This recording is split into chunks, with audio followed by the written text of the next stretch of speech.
Welcome to a brand new video series called Learn, Build, Win by DigiKey, where we introduce a new product like a development board, sensor or module, discuss its features and specifications, show you how to use it, and also tell how a limited number of people can get that board for free by sharing a project idea and what they are building with it. So the board we're going to talk about in this video is the MAX32672 Feather Evaluation Kit from Analog Devices. It has a powerful ultra low power 12-bit ARM Cortex M4 microcontroller with an onboard programmer, debugger, battery charger, OLED display, RGB LED and a lot of other interesting features which we will get into, and will also tell you the instructions on how you can win this board for free. But before all that, let me quickly introduce the sponsors for this video, DigiKey. DigiKey is a global leader in cutting-edge commerce distribution of electronic components and automation products worldwide. They provide more than 18 million components from over 3,000 manufacturers with products in stock available for immediate shipment. Also, with their fast shipping and excellent customer support, you can always trust that your products will arrive on time and in top condition. So do remember to check out DigiKey for your next project.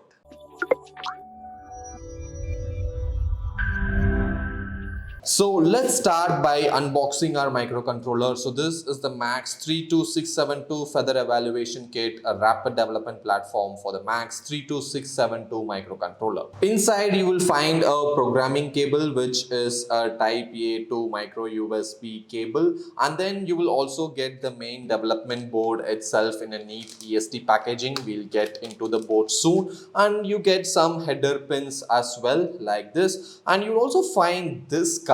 If I zoom in, you can notice that all the pins of the board are neatly labeled, and on the other side the features of the microcontroller are also listed. So this card will come in very handy when you're actually programming this development board. Now let's take a closer look at our MAX32672 Feather Evaluation Board. On the top side of the board, we have a micro USB connector which is used for programming and powering our microcontroller. And then we have a battery connector over here which can be used to power our microcontroller. And just below the battery connector, you will see a PMIC, which is a power management IC, the MAX8819 to be specific over here. So this power management IC takes care of charging your battery as well as powering your microcontroller.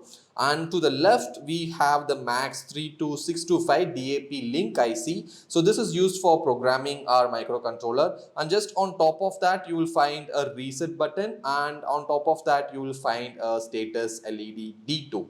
So the reset button is SW6. And if you come further down, you'll also see an RGB LED D3. This is a user configurable RGB LED. And if you come further down, you will see a reset button SW5 over here, and a user configurable push button again SW2 over here. And obviously we also have our OLED display on the front side of the board.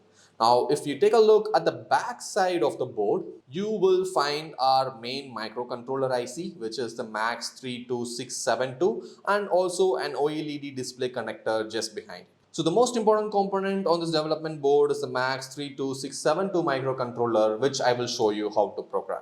But before I do that, let me also show you the specifications for this development board. So this microcontroller here is a 12-bit ARM Cortex M4 processor, and it can operate with ultra low power, suitable for wearable and other battery operated applications. It also has 1 MB of flash, 200 KB of SRAM if you're working with audio related projects, and you have 16 KB of unified cache and other stuff like a resource protection unit and a memory protection unit as well. If we have to talk about the features of the board in general, then we have the MAX8819 PMIC on board to take care of your battery, and you also have an onboard programmer, which is the DAP link for debugging and programming your microcontroller, and an RGB indicator LED, which I told you as user configurable, and the OLED display and a virtual UART console as well. So this is the internal block diagram of our MAX32672 microcontroller, and it has a lot of features to offer.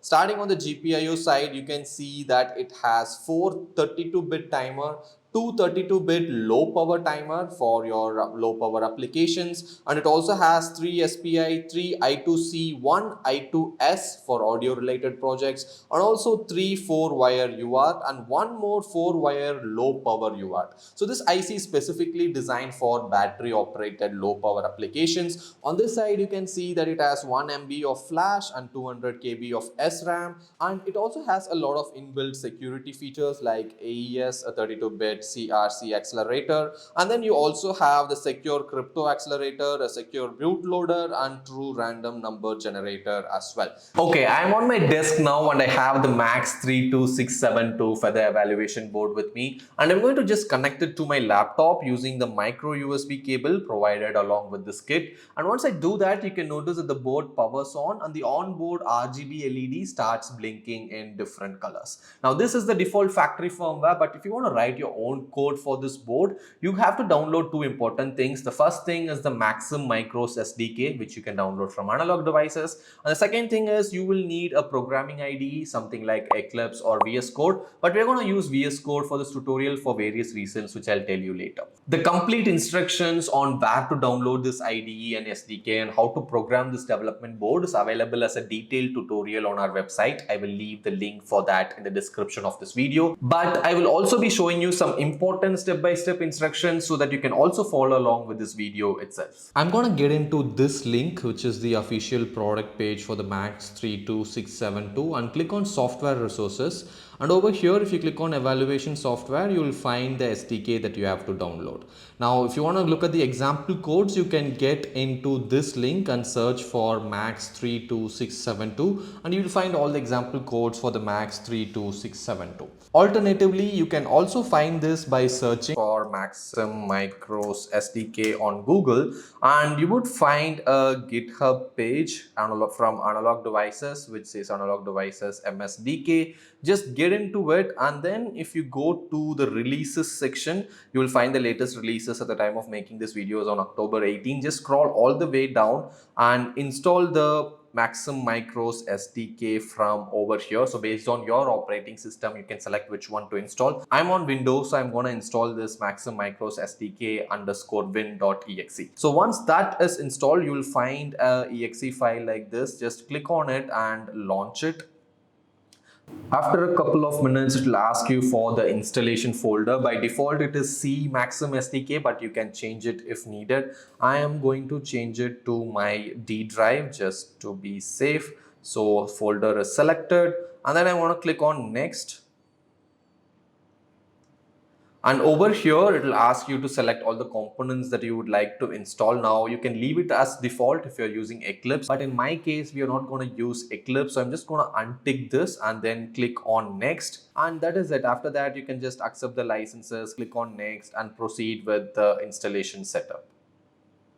So once you click on install, it is going to take some time because the SDK size is almost 7.5 GB. So you would have to wait for some time based on the speed of your internet. And once it has installed, you're going to find this Maxim SDK directory into the drive where you chose to install. Now that your SDK is installed, let's launch VS Code and see how you can integrate this SDK into VS Code and upload your very first program. Okay, so here I am on VS Code. If you don't have VS Code, you can just download it and install it. It's pretty straightforward. Once you're on VS Code, the first thing you have to do is click on Ctrl+Shift+P, and then you have to open user settings. Just search for open user settings JSON and you will find this file. And over here, you would have to add one more line, which is this one, Maxim path d Maxim SDK. So this is the directory where I have installed my SDK. If you have changed it, make sure you put the right SDK path over there. Once that is done, just click on Ctrl+S to save it and close this thing.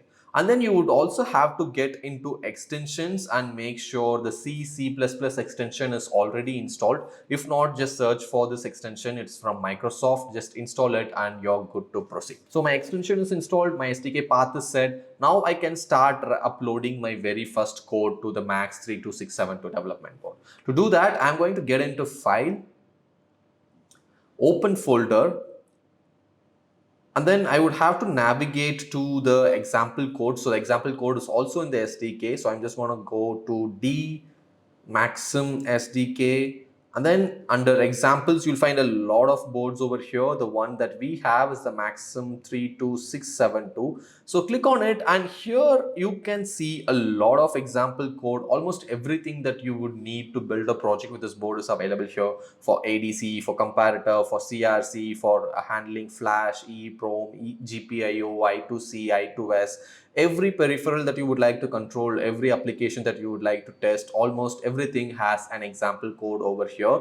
So I'm going to click on Hello World and then select the folder. Once I do that, you can notice that the project folder is opened here, and you can see a few important files on the left side, which is the main.c. If I click on that, you can see the complete code for main.c. You can see it is pretty much doing nothing other than blinking an LED. Now to compile this code and upload it, you're going to click on Ctrl+Shift+B and then click on build. And in the terminal, you can see that the project is currently being built. Once it is built, you will see a built folder on the left side, and you can see everything is ready for flashing. So my board is also already connected. I'm just gonna do the Ctrl+Shift+B again and click on flash. Once that is done, VS Code is automatically going to upload this compiled code into our development board over here. You can also see in the terminal section the process, and once it is done, you can notice that the onboard red LED is blinking here, and you can also go to serial monitor, make sure your baud rate is 115200, and then select the right COM port, which is 7 in my case. And once you do that and click on start monitoring, you can notice that the hello world is printed over here, and the count also gets incremented. Now also let me show you how to upload one more interesting code so that you can see something being displayed on the OLED screen. I'm going to do the same thing. I'm going to get into open folder, and this time I'm going to select a different example code called OLED demo and then select folder. And as you can see, now the code is already uploaded over here. So one more important thing which I forgot to mention earlier is the settings.json file. So since you're using the Feather Evaluation Kit, you would have to make sure that if you click on settings.json, you want to see the target board and the board over here. So under board, make sure it is written as FTHR. So if you are not using a Feather board and if you're directly programming the microcontroller, it would say something different here. But since you're using the Feather board, make sure under board it is written as FTHR. So now that is verified. Let me quickly build this code as well. As you can see, the code is now getting built. So now the code is successfully built. Let me flash it quickly using Ctrl+Shift+B and then click on flash.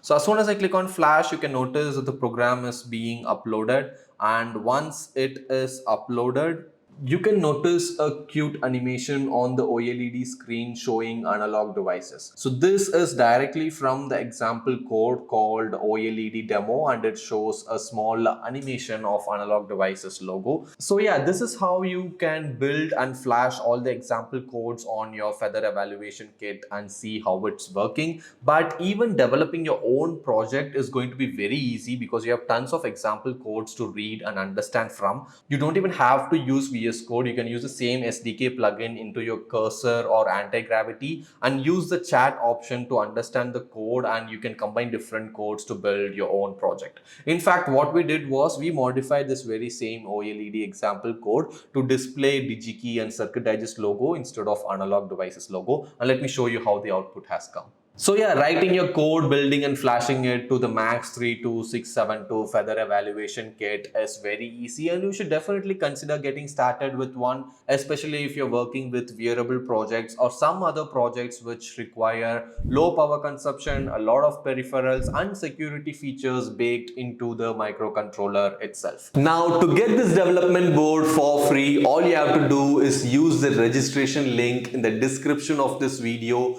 to register and submit a project idea on what you will be building with this board. And if your idea is selected, we will get in touch with you to help you purchase the board from DigiKey. Once you get the board, build something with it and get into DigiKey Tech Forum to show us what you're building, and you will get a fixed rebate of rupees 5,600, which will more than cover the cost of this development board. That being said, this is Ashwin from Circuit Digest signing off. Have a great day. Tata. Bye-bye.